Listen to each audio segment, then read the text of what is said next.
সড়ক ও পরিবহন মন্ত্রণালয়ের সচিবের সাথে আলোচনার আশ্বাসে ৮ ঘন্টা পর অবরোধ তুলে নিয়েছে ঢাকা জেলা সিএনজি অটোরিকশা মালিক সমিতি।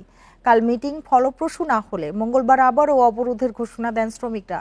ঢাকা সিটি কর্পোরেশন এলাকার অধিগ্রহণ করা ১৬ ইউনিয়নে সিএনজি অটোরিকশা চালানো এবং পুলিশি হয়রানি বন্ধের দাবিতে রোববার দুপুর ১২টা থেকে বনানী বিআরটিএ ভবনের সামনে সড়ক অবরোধ করে সিএনজি চালকরা।